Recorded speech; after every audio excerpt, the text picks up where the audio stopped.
اس تصور کو ڈیولپ کریں کہ جو اچھی سپورٹسمینشپ ہے وہ اچھے لیڈرز کو پیدا کرتی ہے. جو آپ کے اعصاب مضبوط ہوں گے، آپ کا جسم مضبوط ہوگا، آپ باڈیلی اسٹرانگ ہوں گے تو آپ کی ڈیسیژن میکنگ بھی اسٹرانگ ہوگی، آپ کے ایکشنز اور ریفلیکسز بھی آپ کے اسٹرانگ ہوں گے. جو سپورٹس مین کی نگاہ ہوتی ہے وہ گھر میں بیٹھے ہوئے شخص کی نہیں ہو سکتی. حضور شیخ الاسلام کو آپ کسی بھی انداز سے جانتے ہوں گے، مگر ان کی شخصیت کا ایک پہلو میں آپ کے سامنے رکھنا چاہ رہا ہوں. حضور شیخ الاسلام فرماتے ہیں بچپن میں مجھ سے بڑا ریسلر اپنے ویٹ میں کوئی نہیں ہوتا تھا. اب ریسلنگ کا انداز بھی دیکھیں. آپ فرماتے تھے ہمارا ایک گروپ ہوا کرتا تھا، ڈن بیٹک ڈبل سٹ اپس اور ڈبل پش اپس کیا کرتے تھے، پھر ریسلنگ کرتے تھے، پریکٹس کرتے تھے، پھر اکھاڑے میں جا کے ایکسرسائز کیا کرتے تھے. مگر شرط یہ ہوتی تھی یہ وہی کرے گا جو 3 بجے پہلے تہجد کے لیے اٹھے.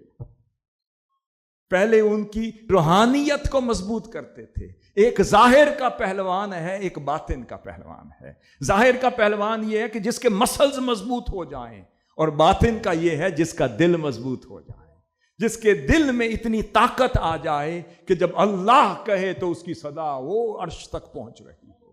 اور ظاہر کا پہلوان یہ ہے کہ جب للکارے تو ہاتھ لگانے سے پہلے اس کا دشمن پہلے ہی چت ہو جائے. آپ فرماتے ہیں کہ میں بڑے بڑے پہلوانوں کے مقابلے میں 100 200 ڈبل پش اپس کیا کرتا تھا اور ڈبل سٹ اپس کیا کرتا تھا.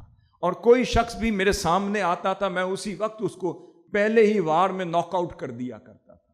پھر آپ فرماتے تھے کہ یہ سلسلہ بھی جاری رہا. پھر ایک گروپ تھا، پھر وہاں پہ پورے محلے کی حفاظت کے لیے ان نوجوانوں پر مشتمل ایک ایسا گروپ. یہ بچپن کی بات ہے. یہ وہی بنا سکتا ہے جس کی وین میں لیڈرشپ ہو، جس کو سیرت نبی کا پتہ ہو، جو آقا صلی اللہ علیہ وسلم کی سیرت طیبہ کے پورے نقشے کے مطابق اپنی زندگی گزار رہا ہو، جس کی زندگی کا لمحہ لمحہ سیرت طیبہ اسوہ حسنہ اور قدوہ مبارکہ کے مطابق ہو، جسے پتہ ہو کہ پہلوانی بھی حضور کی سنت ہے، تیراکی بھی حضور کی سنت ہے، نشانہ بازی بھی حضور کی سنت ہے، جسم کی ایکسرسائز کرنا اور اپنے آپ کو چست رکھنا، ایکٹیو رکھنا، یہ بھی آقا صلی اللہ علیہ وسلم کی سنت ہے. یہ سنت تھی تو پھر عمر فاروق جیسے بنے، پھر سیدنا خالد بن ولید جیسے بنے، پھر وہ سپہ سالار بنے، سیدنا زید جیسے 9 عمری میں وہ سپہ سالار بنے کہ جن کو 17 سال کی عمر میں پورے قافلے کا سپہ سالار بنا کے روم کی جنگ کے لیے بھیج دیا. پھر حضور شیخ الاسلام فرماتے ہیں میں فٹ بال کھیلتا تھا. فرماتے ہیں میں جب اتنا زبردست کہ میں سینٹر فارورڈ جب کھیلتا تھا تو پھر سب کو کنفرم ہوتا تھا کہ آج گول ہمارے ہو جائیں گے. اور جب ٹیم کمزور ہوتی تھی وہ مجھے گول کیپر رکھتے تھے تو میری گول کیپنگ ایسی ہوتی تھی کہ وہ تصور ہوتا تھا جیسے دیوار لگ گئی ہے، اب بال گزر نہیں سکتا.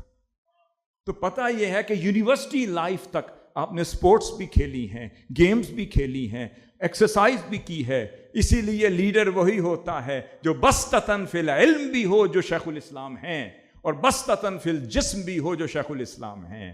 جو ہاتھ کسی کو لگا دیں تو کوئی چھڑا نہ سکے، جس کو للکاریں تو کوئی مقابلہ نہ کر سکے، قوم کو اٹھائیں تو کوئی بٹھا نہ سکے، اور پھر قوم کو موٹیویٹ کریں تو کوئی ڈی موٹیویٹ نہ کر سکے.